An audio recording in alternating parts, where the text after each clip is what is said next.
Of course, one of the major functions of a psychologist is to provide this kind of information.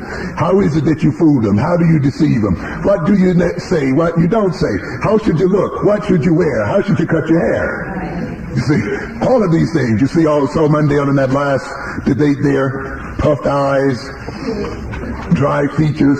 People are responding as much to that as to anything else. How they responded to Nixon's 5 o'clock shadow.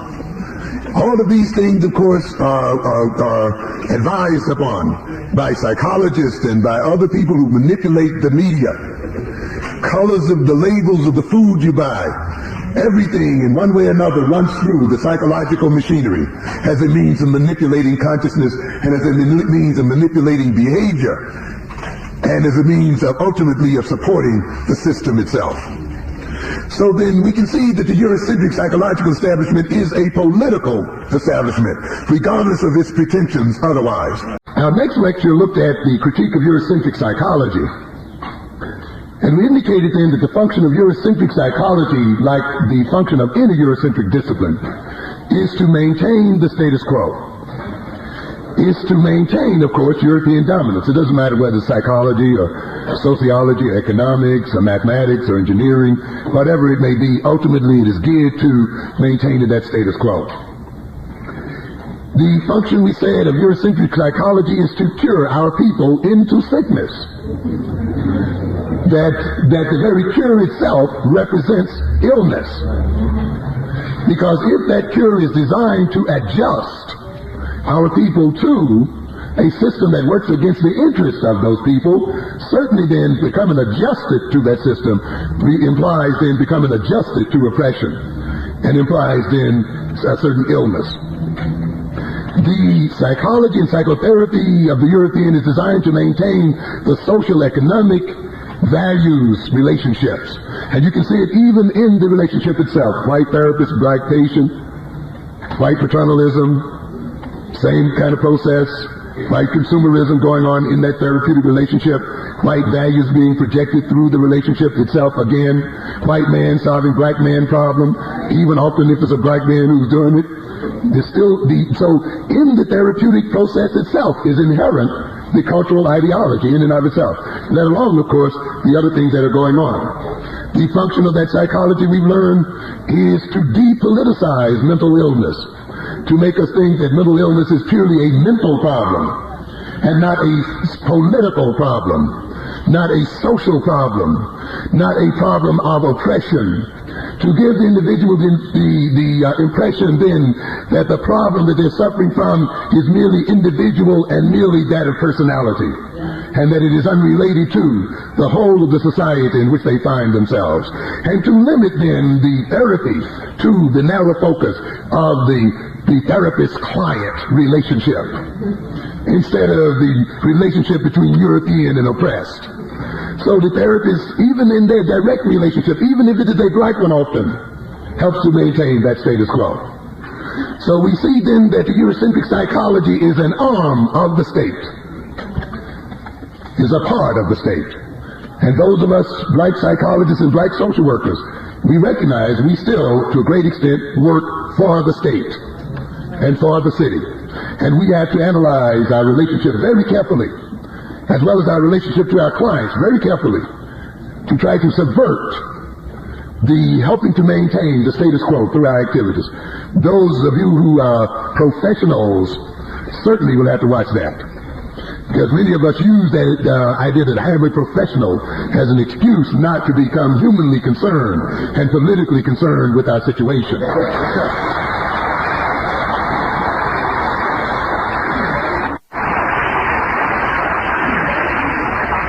The European psychological system is designed to aid the European imperialistic system in being more effective psychologically, in being more effective in its psychological warfare. We talked about psychoanalysis and attack its interests in terms of sexual drives and trying to blame all of humans' failings and problems on sexual repression, on intrapsychic mechanisms, on family, and seeing the family as the ultimate destroyer of children. Again, of course, escaping the fact that the family, that sexuality, that even how you think and what you repress is directly related to your social, political situation. And therefore, the ultimate ground for the understanding even of the unconscious, even of sexual repression, and even of family destructive behavior must start with an analysis of the political and social structure that surrounds people themselves. And any psychology that focuses in these narrow areas then, in effect, is serving the political system itself. We talked about behavior modification with this valuelessness in its approach, with this technocratic approach, manipulative approach that deals with manipulating behavior instead of empowering people to deal with the system in which they are embedded, that uses social standards as the basis for modifying behavior, when those social standards themselves may actually be working against the individual's own good as well as the goods of our people, that uses rewards that the system has set up itself to manipulate behavior, that uses symbols to adjust and modify the individual behavior, and that often uses coercion. We have seen then that behavior modification is ultimately conservative in nature. And if we as black psychologists do not expand upon it and use it within the context of black political aims, then again we will conserve the system itself. We talked about the humanistic psychology, that psychology that emphasizes self-indulgence and sees the self merely as the center of the universe, that supports in many people a narcissistic attitude toward life, that points the individual inward, that impresses subjectivity above communal living. That kind of psychology is also conservative. It is concerned with individual salvation and not communal salvation and social salvation. It concerns itself with the changes of perception of reality instead of the reality itself. And therefore then your experience of reality is changed, though the reality itself continues to be the same. What recommendations can we have then coming out of such a system? The psychology must be Afrocentric, obviously. Blacks in the helping profession must be grounded in Afrocentricity. Afrocentric psychology must be consciously political. You must not be ashamed to be political as a psychologist. It must be consciously activist. The black psychologist is not merely an armchair philosopher and merely a statistician running standards experiments. Black psychology is not merely psychology that black people happen to be doing. And it's a very important distinction, because many of us, I've seen some books published called Black Psychology, which is really no different from Eurocentric psychology, and the only difference was it was just like black people doing it. But essentially the nature of it, the point of it, was no different from the standard psychology. The black psychologist then is consciously active and must, we said, create rebels. We are saying if our people are oppressed, and a lot of their psychological ills come from their oppression, then an appropriate psychotherapy of our people involves making them rebels against the system that has made them sick in the first place.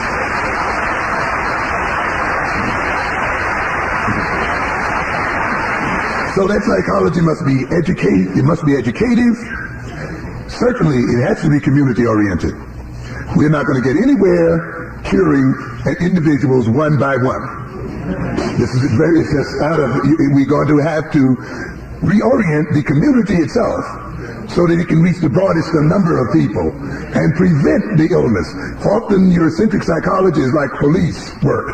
It comes after the fact, after you've been robbed. The idea here is, of course, to create a community where this is not allowed to happen to begin with. The psychologists and the social workers and other people then must actively engage in social change.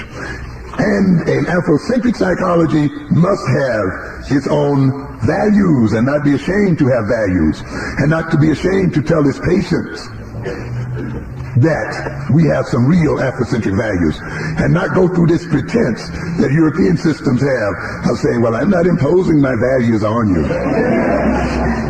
You see? We must have values. And at the danger of having people wonder about it, we have to do it. But they have values, of course, but there's a pretense that their values are not there. In the light of time, I'm going to go over the, skip something here, and let me just take a look at where we were in our last lecture and try to advance a little something here. That is the relationship between social class and social relations and labor relations and community organization and consciousness. What we are trying to say here then, as we said in our last lecture, that the ideology of the European imperialism is embedded in the very way we relate to each other socially. It's embedded in the way we even work. And it's embedded in the working and labor relations of the society as a whole. It's embedded in our living conditions as well. So you can see then that the living conditions, the labor relations that inherit in the society, the general ways our communities are designed, and the general way information is processed and so forth in the society are directly related to the state of consciousness of our people and the organization of our community. And the very organization of a community itself relates to the consciousness of the people as well. And therefore, job discrimination and other forms of discrimination, as we said earlier, is not just a racial discrimination, but it is a consciousness control mechanism and a means of creating people and creating personalities as such. Let's look a bit at the labor situation as far as our black people are concerned. I think you will find it of interest, because if labor does contribute to the nature of our people and productivity, then certainly we have to look at it. I'm going to quote a bit, and I hope you can stick with me a little here, from the State of Black America 1984, published by the National Urban League. And that's just, and here's a thing too that it makes an interesting format as well. You know, we talked about how whites design their textbooks. It becomes interesting to see how these kind of studies are structured as well. How often still the Afrocentric context is still left out. In the political, social context, and the failure to come to terms with European imperialism and Europeans' intentions is not dealt with in these reports, even though they're reports about the state of our people. But often the very means by which our people can get out of the state that we're in is not included there. Of course, it's understandable given the nature of the organization. And given the nature of the fact that our major organizations are dependent upon white funding, you see. And to that extent, we are all responsible. To the extent that we sit around and let these organizations be funded and supported by whites, to that extent, of course, they're going to push white agendas. That's the nature of the beast, as we say. And again, those of us who are black nationalists, even though we disagree with the goals of these organizations in part, then we're going to have to find our own, or we have to support it in such a way that we can put our own input into them. Let's look at some of the things that are said here. The economic status of black America, it says, is there a recovery? That's an interesting question within itself. Is there a recovery, and can there be a recovery? Most Americans have always felt that a job was fundamental. Black Americans have also shared this view. They too traditionally regarded unemployment as a temporary state. It's very interesting too, because you may as well get ready to regard unemployment as a permanent state in America. And there are many reasons, we don't have time to go in here today, but there's not going to be much of a recovery the way things are going here. However, the recession of the 1980s brought an instability to the employment situation that had not existed since the Great Depression of the 1930s. Of course, you see, fitted within the idea that we projected here before, that a major function of Eurocentric society is to destabilize the African personality.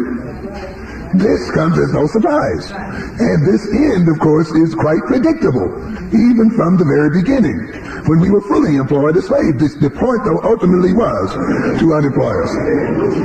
Not only did double-digit unemployment become a reality, but many workers found that their unemployment insurance benefits, which they had relied on to carry them through other spells of joblessness, had been exhausted.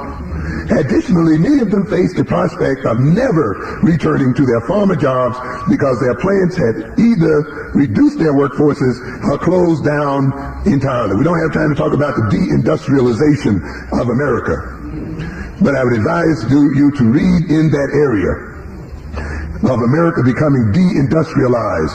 And you heard Mundell and some of these people talk about the reindustrialization of America. Chances are that reindustrialization will not occur. Millions of jobs are being shipped right out of the American system. Fords and all of these other things, of course, you will see are made in Mexico and other areas. By the first quarter of 1983, unemployment had reached 11.2% overall and 20.6% for blacks. This was in sharp contrast to recessions in 1975 and 1976, when overall unemployment was 8.5 overall and 7.7 respectively. And it goes on. In the interest of time, I just want to make a few indications here. When we turn to the National Urban League's Hidden Unemployment Index, which counts those workers not tabulated in the official Bureau of Labor Statistics, the picture becomes even grimmer. Throughout the first 3 quarters of 1983, this figure for black, that is unemployment, was at or slightly above 33%. That is a tremendous, if that represented a separate nation, that would represent tremendous economic disaster. Because if you measure this against the Great Depression in this country, this is almost twice as many unemployed during that time. So it would represent devastating economic circumstances. It's just because we are caught in this web that we don't see the degree of economic devastation that the black community is in, and because often the black statistics are buried in the white statistics. But if you saw it as a nation, you would see that this would be the ruination of a nation economically. And it talks about teenage employment. Black teenage unemployment remained at a critical level in 1983. By October 1983, black male teenagers aged 18 to 19 had an unemployment rate of 42.7%. And we know, of course, it is higher than that. The rate for white teenagers was 18.3%. And it goes on to talk about, for the black teenagers, the October rate was lower than the average monthly rate of 47.4%. We can take note that what we can take note is that from 1.2 times the white male unemployment rate in 1955, that is when blacks were sort of at a peak of employment, the black teenage rate is now 2.3 times the white teenage rate, indicating what has happened over time. What we're talking about here, ladies and gentlemen, of course, is that the percentage of black people participating in the labor force has been declining. And for black males has been declining, as indicated here. Let's see, teenage black female participation has remained fairly constant over the past 30 years. It indicates, though, in terms of labor force participation, black teenage male participation, which has been declining over the past 30 years. This has been paralleled also by black male employment. The number of black males employed in this system has decreased percentage-wise as well as absolutely, and seems to be going down even further. They note here, in fact, the private sector, as we shall see in our next section, is not hospitable to black-white income employment parity. On the other hand, the public sector has been the major contributor to black professional employment. What we're saying here, about 70% of our people, black professionals, are employed by governmental agencies. And when the governmental agencies and city agencies cut back on their employment, of course, we will have that black middle class being pushed right down into the poverty level as well. It is interesting to note, they say at the end of the report, that from 1948, when unemployment statistics were first collected by race, black employment did not even approach 14% until 1981. Long-term trends based on data over 30 years can show no relief in sight. This last recession seems to be another nail in the coffin, housing the growing black-white employment differentials, with blacks buried even deeper in this recovery period than they were before the recession started. Have we overcome? So of course we can see here then that we are faced despite what may appear to be a psychologically uplifting situation that's put forth by some of our leaders, with a very dire situation in terms of the well-being of our people as a whole. It means then that we are going to have to bring about some changes in the culture, and some very deep changes. And it means we, even as black nationalists, will have to begin to look at ourselves very closely as well. I mentioned earlier that one of the major changes we are going to have to make is that change in black leadership. We should recognize by now that assimilationist leadership has failed our people. That the kind of leadership that has been before us and led us for the last several decades is bankrupt. That it cannot offer our people anything, and that the promises it made to our people have not been delivered. So consequently then, it is necessary for us to analyze and evaluate that leadership. I'm looking here at a piece done in the Wall Street Journal in 1980, October 29, 1980, called the Minority Report here, when they were doing quite a bit of those. And it says, black politicians fear they can't do much to help their people. What else is new here? They often lack influence, and when they have it, conditions thwart them. Is it better to elect a white? I think some people in Queens can answer that one. Jackie Vaughn, a 42-year-old black Michigan State senator from Detroit, sees himself as an important political force for the black people he represents. The black, the unemployed, the welfare recipients, as he describes them. I have a sensitivity towards poor people's problems, he says. Blacks are number one. But when asked to cite specific ways that he uses his position to help black people, he points to his authorship of a bill passed 4 years ago that made the late Reverend Martin Luther King Jr.'s birthday a legal holiday in this state. Well, he's going to be congratulated for that. There isn't much more I can do, he says. Many of the 4,600 black elected officials in the U.S. share Mr. Vaughn's feeling of helplessness. Now, we just can't afford helpless leaders feeling helpless. You know, I mean, if that is, we're not electing these people to feel helpless. And you remember when Noel Young sat down there with a bunch of people and they all sat around the table and cried a few years back, reminiscing about their old civil rights days and carrying on and shedding tears? We can't afford this kind of relationship, ladies and gentlemen, this kind of leadership anymore. The circumstances we are in are too dire to have a leadership caught up in itself in this way. And it goes on, they know the symbolic value of their leadership positions. It's about time for us to get over this as well. But they also know it hasn't gone far toward improving the lives of their constituencies. Problems don't go away when you elect a black, says Harold Washington, a black Illinois state senator from Chicago at that time. Even the most powerful black leaders can't change very much. Well, you know, what is power if it can't bring change? The two almost seems a contradiction there.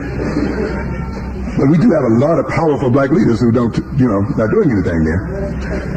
And when they do win elections to important posts such as congressional seats and big city mayoralities, it usually is in places where urban decay is so far advanced that any real progress toward reversing it seems all but impossible. We can see that.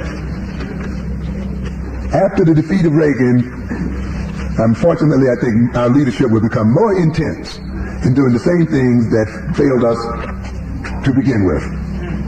Often we've said that people who are sick choose sick solutions to try to solve their problems. And we have to be very careful of that. You see, it means that in order to solve our problem, we often have to stand outside of ourselves and make sure that the neuroses created by our problem isn't also the neurosis that generates the solution. Because, of course, ultimately just maintains us in the same situation.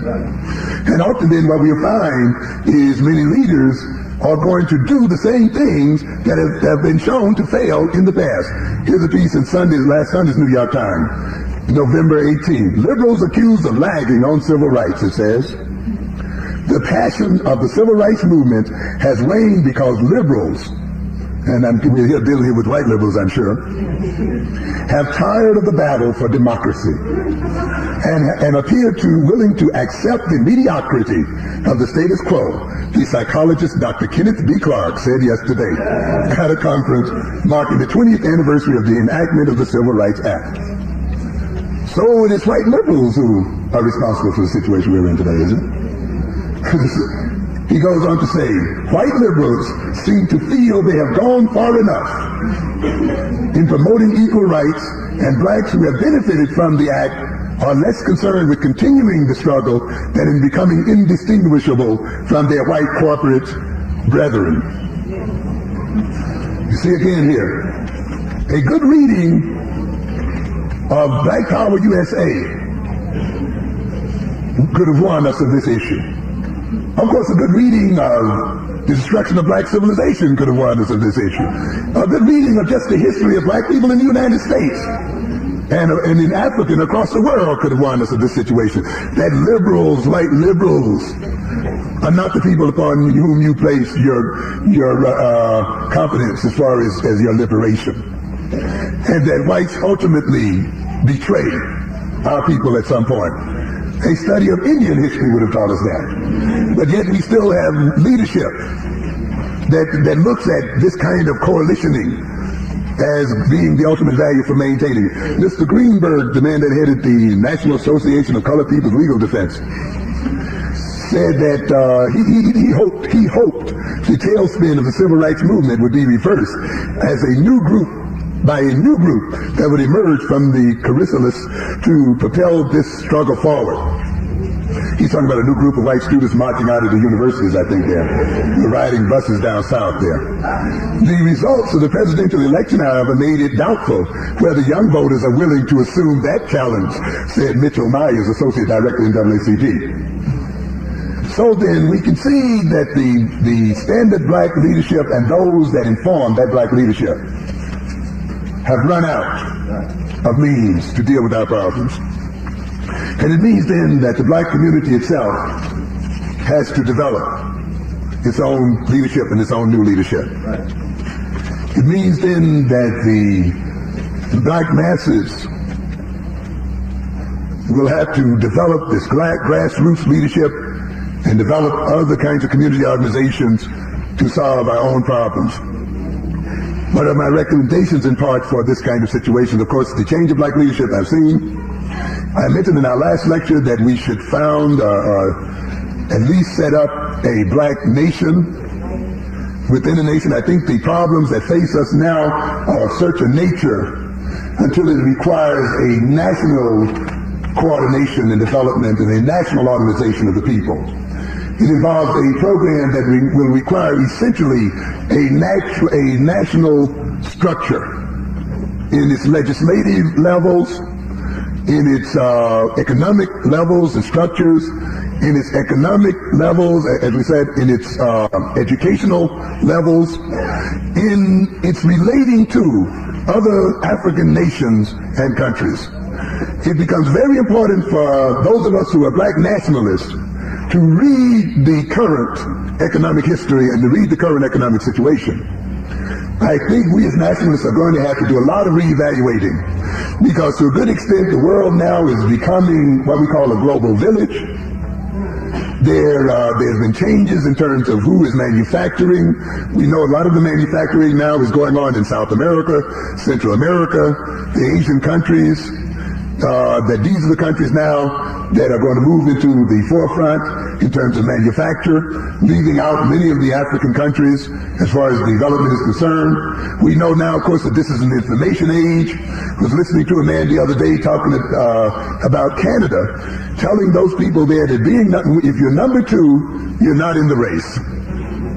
And talking about how information is going to change the nature of the world and of the society itself. And how the processing of information and who's in control of that processing is going to influence the economic well-being. How the smokestacks are going to the Central, South American, and Asian countries. He was telling the Canadians they may as well get used to maybe 25% unemployment as a permanent situation in their country.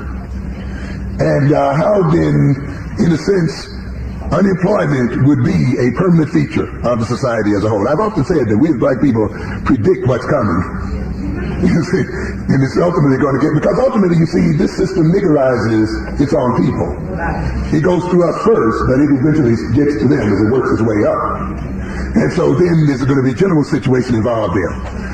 It means then that in some way, we as a people will have to organize this nation and coordinate ourselves as a nation and build economic distribution networks. It means then that we must capture control of our community economy. We must take the economy back from the Asians, from the other people who have taken over the economic interests of our community. And I'm saying this aware that certainly this is not going to solve all our problems, but we need all we can get, and we definitely need our own money, and why not get it? I saw it yesterday in Big Red. It says black spending power, $30,333,259,900 of spendable income within New York City, Newark, Jersey City, Nassau, and Suffolk County. Where is all that money? I never seen it. And of course, now they project beyond 1985 that the black consumer market will be over $225 billion. That is a very, very large market, ladies and gentlemen. This kind of market here is larger than many, many countries.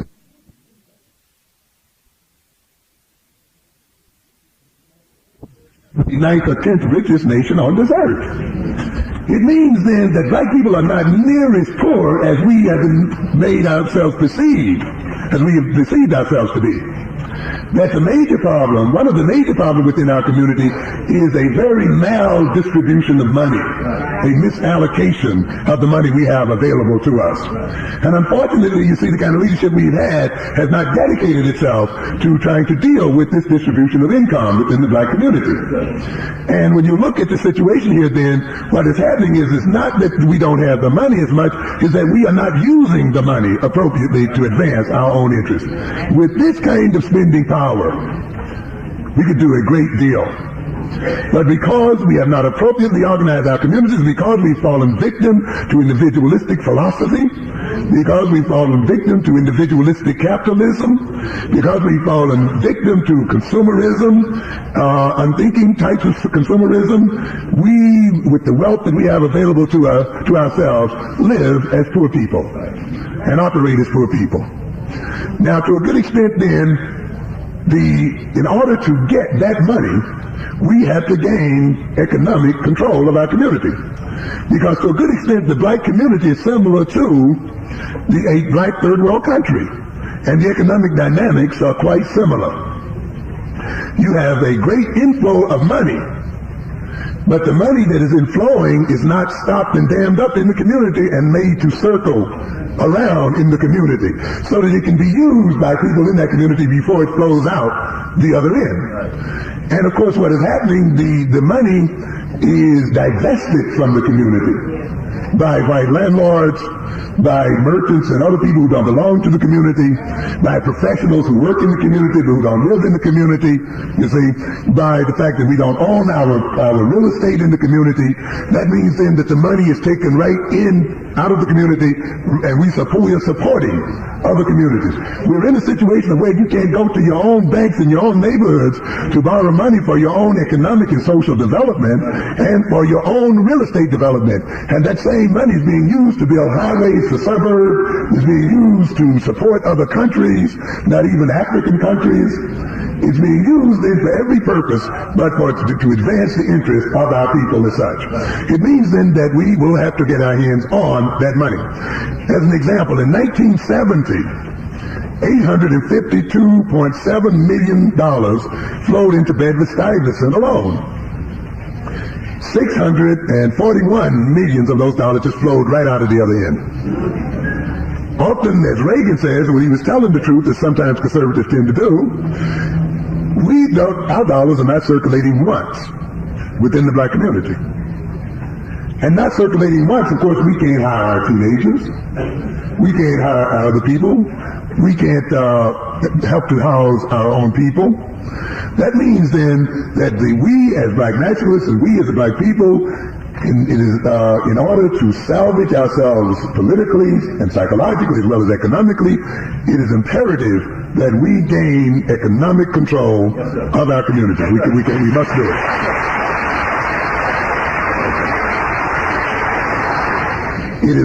Now, it also means, and I know this is going to go against the grain of some of you nationalists here, but we're going to have to invest, of course, cautiously within the general economy, you see.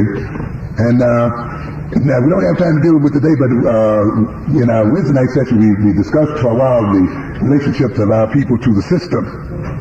And it's very important that you determine what relationship you have to the system, because many people use the concept and they haven't worked it out clearly, and it paralyzes them in terms of their economic behavior. There's some of you afraid to go into business because that represents capitalist exploitation, and therefore you'd rather that the Asians and the other people suck our peoples and our blood dry, and the money that we should be using to advance our own people is taken from us because you're caught up into some ideological trap. And then there are the other of you socialists who are dreaming of some classless society that's going to come in the world someday. And therefore you don't want to engage in any type of business activity or developmental activity. And some of you I've seen even get angry when you see black people engage in any kind of business. And I don't see such anger with whites, but when a black person tries to go in, I've seen you almost bust the gut. I've seen people almost bust the gut when they saw Elijah Muhammad and other people trying to establish some kind of economic development. Those socialists who listened to socialistic white professors while their brothers were raping and robbing the world, you see, and getting carried away there. New York City, the majority of people are in New York City are black and Hispanics. There's no reason why we cannot own businesses downtown as well. How people work down there, how people spend money down there. If you owned a business down there and ran it to white people, would think you were running it for white people anyway. so take advantage of it. Use it. We can move in deeper into this economy. Why not invest in Con Ed? Why not have some input in it economically? Not just in a beggary fashion. Why not invest in it so that you can get somebody on that board? And when you talk about hiring, you can talk about it from a position of strength rather than merely from a position of dependency as such. You may not like the system, but you're not going to escape it at this point. And none of the hardly any of you are getting ready to move back to Africa, not a significant number of you. So this idea of hanging back and waiting around is not going to get it. We're going to have to work with it. And in working, that doesn't mean we support it. We're going to have to work with it though, but in working with it, change it. You see, and use it. And of course, with the first thing that we have to concern ourselves with, we have to maintain the biological, the real basic meat and potato survival of our people. And we cannot let those people suffer while we sit around in sterile ideological debate. One thing even black nationalists get into is what I call these bourgeois solutions. And these bourgeois approaches, where we well-fed people come to places like this and, do an abstract intellectual rundown of the problems without becoming actively and deeply involved in changing the solution.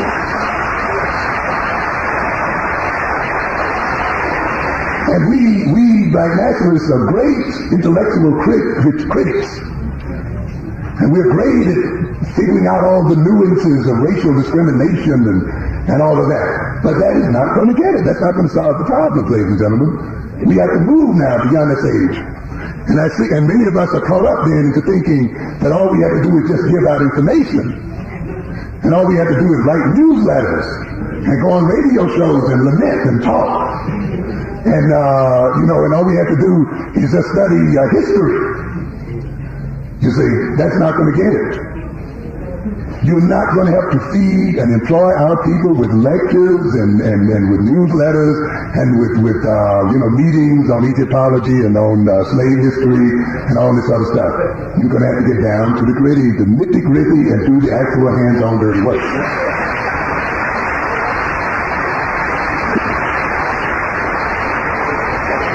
We must build concrete institutions. As I've often complained, I am tired of coming into these churches and these other places with janitors flicking lights on and off. And tired of being in situations where the problems that we have to deal with, we are made to deal with them within a 2-hour time style situation. The kinds of problems that confront our people require long and prolonged planning and thinking and administration. And it requires some tiring hours of work at times. And they cannot be neatly packaged in little 2-hour segments and half-hour segments and these other kinds of things. You have to have some control over your own space, and you have to have a place to work. And I'm not going to believe that you are serious about bringing revolutionary change if I see you in this building 2 or 3 years from now still talking to that stuff.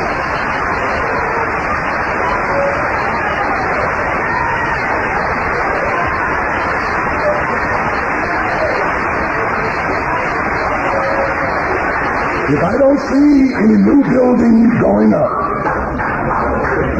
and some major administrative offices and classrooms and things that are necessary to bring about change, I know that we're just bullshitting here.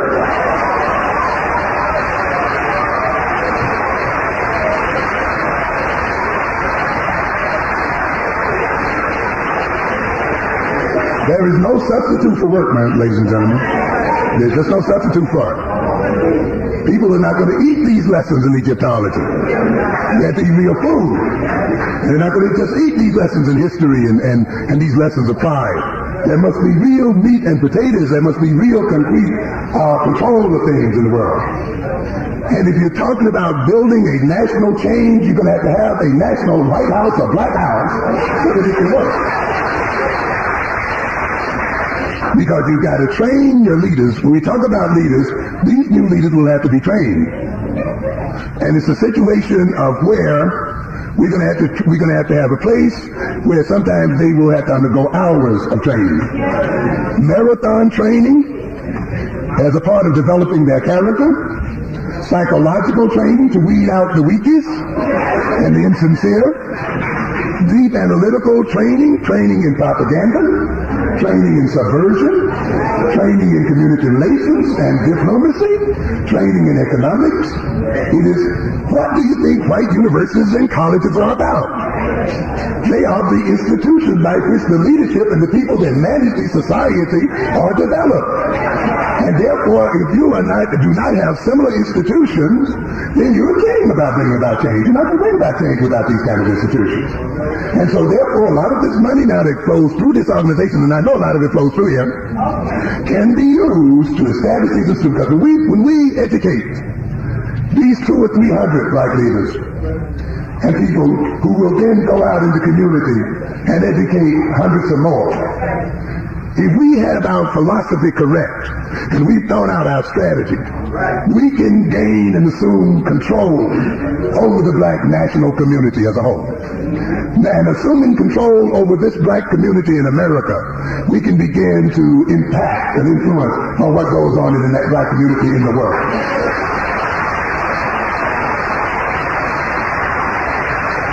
It is the black African community in America that is the key community to the liberation of black people everywhere.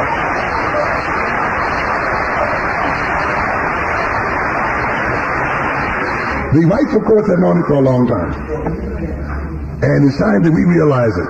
And it's time for us to stop excusing ourselves, stop laying the whole thing on racism, which has become a defense mechanism for too many of our people. Stop digging up all kinds of complaints and reasons why you can't do anything. and get into the doing of those things. We have to build our training institutes all over this country and send our people and leaders and groups into these various areas so that the ideology and philosophies and the necessary structuring of the black nation can take place and move forward. We have to then look at things such as our venture capital that is available, and we look at our churches as being available to provide venture capital to the development of our community. In fact, I'll just mention one little thing, and I know we're running out of time, but some of you are familiar with the church in Queens there, Allen AME Church, which is quite instructive there. In the last 8 years, the church has completed with federal assistance, and I know that turns some of you off, but take the money, man, and use it. What did Lenin say? Get the houses your people in the federal government pays for, put them in there. You know, a lot of us get caught up in ideology again, you see. And as Lenin said, you know, the capitalists will sell you the rope with which to hang them. And believe me, when the Russian ICBMs come over here and blast this country, they will be guided by IBM computers. That's right. The Russians are aware of their technological lag, and they do not let their ideology get in the way of stealing and buying, or by whatever means they can, to get this U.S. technology. And because they know where they want to go and what to do with it, it's not going to contaminate them to get it. They're going to get it. They're not scared to come over here and even buy the grain to feed their people with. And they still are saying, we're going to bury you and we're out to get you. And so the idea here then is, don't get so ideologically pure until you just end up doing nothing. And if your ideology is right and your head is right and you died in the world and you rub your shoulders with white people, you're not going to get any chalk on you. You'll be all right. The Japanese came in and got the knowledge and information. The Russians get the knowledge and information. The Jews, the Israelites get the knowledge and information. Other nations get the knowledge and information. There's no reason why we, all sorts of people, cannot get the knowledge, the information, and the kind of money necessary to advance our interests. So $11 million they used to house for the elderly. They purchased 10 dilapidated stores for rehabilitation, and it cost $250,000. Provided subsidies of $2,500 to dozens of individual homeowners, and without any government aid, built a $3.8 million elementary school. In that time, the membership of the church at Merritt Boulevard, at the southern part of Jamaica section, has doubled to 3,200 members, and the church's annual budget has quadrupled to more than $1 million. Now you think again here, in fact I think I read, over here, where the church, across the Merritt Boulevard from the church, from the school is a row of shabby storefronts that have been used by drug pushers and illegal numbers operations. According to Mr. Flake, the pastor of the church bought the property and plans to rehabilitate it with a $100,000 grant from the Port Authority of New York and New Jersey. Get the money, use the money. And the idea here is, what if this could happen with a number of black churches and a number of black institutions? You see, then we can begin to bring some change in this kind of system. The black church is very vital. Why not a development of a black economic development bank as a part of our development as a people? An economic network across the nation. Perhaps, and this is really a suggestion, we have to study it, perhaps if we had a national network of retail and other service industries across the country, we could begin to build even productive units. That is, units that actually produce products that could then be sold in these communities and such. In other words, by building an economic network, perhaps we can really lay the basis then for a manufacturing network as well. Perhaps through the social cooperative ownership of housing, we could reduce the cost of housing to our people so that even on a lower salary, they can still make a very decent living, you see. And perhaps then we can even undercut and compete with European counterparts and other people around the world because we can produce at a competitive price. You see, we just have to begin to think and use our minds and turn our minds loose. We can get involved, of course, in export industries. There's no need why African products should not move through our hands as a people. If the Italian products and other European products can move through European hands on both sides of the shore, why can't African products then move through the hands of African people on both sides of the shore? This then would involve the building of school systems and, of course, the economic relationships. And unfortunately, given the nature of our economic and social development now, and given the dire situation as far as the employment of our people are concerned, I know we hate to use the word, but we may have to engage in some more kind of, I don't know, we shouldn't call it affirmative action, but we got to deal with this issue about people being unemployed and thrown out. In some way or other. Now, I know that's hard sometimes for black nationalists to cope with, because we have an ambivalent relationship to working for Europeans, and that's understandable. But at the same time, we're going to have to work out something in terms of maintaining a higher employment rate for our people. We cannot sit by, again, on our ideological backsides and not do something about this situation. Now, if it involves in some active burning down of places, locking in administrators or doing something, then we may have to just get engaged in doing it. We cannot afford the luxury to sit down, because ultimately it's going to reach us too. Because we work in this system as well. And our jobs are in this system as well, regardless as to our orientation. So of course then we're going to have to develop then our mental resources. The ultimate thing here, ladies and gentlemen, that's going to run this future world is the creativity of the people. It's a mind game now. It's definitely a mind game. No back games, no working in factory games. The factories are going out and closing down. No emotional games. It's pure mind against mind. It's the Japanese mind against the American mind. And it's the European mind against the American mind. And it's who wins that mind war. He's going to be who's going to win and survive in this world. And this is no less applies to us as the people. You're going to have to wake up. You're going to have to start studying. You're going to have to start pursuing knowledge. You're going to have to move beyond the European as a thinker and the Japanese as a thinker. You're going to have to turn this thinking into concrete reality, turn it into concrete products and concrete organization. We can no longer afford a teeny group of people playing abstract games and conceptual games one with the other. Thinking must become a major part of our culture. So consequently, we're going to have to face the economic realities and deal with them. Let me just then conclude this with a little something I scribbled here yesterday, when I thought, of course, the idea was that we must engage in real active action. The battle must be joined. No nation, no civilization has come to the fore without organization, without thinking new thoughts, without working, actually doing, without being willing to take a chance, a risk, and to risk all, without a willingness to go against overwhelming odds, without a determination to be the best, to be superior, without a desire to determine its destiny and that of others, without a willingness to fight, to spill blood, to risk defeat. For the battle must be joined. It must be fought. Be it the battles of mind, the mind wars, the battle of spirit, the battles of will, battles of bucks. Be it then any kind of battle, a battle of iron and steel, shell and bomb, of tank and plane, of rocket and satellite, Star Wars, of technology, of information.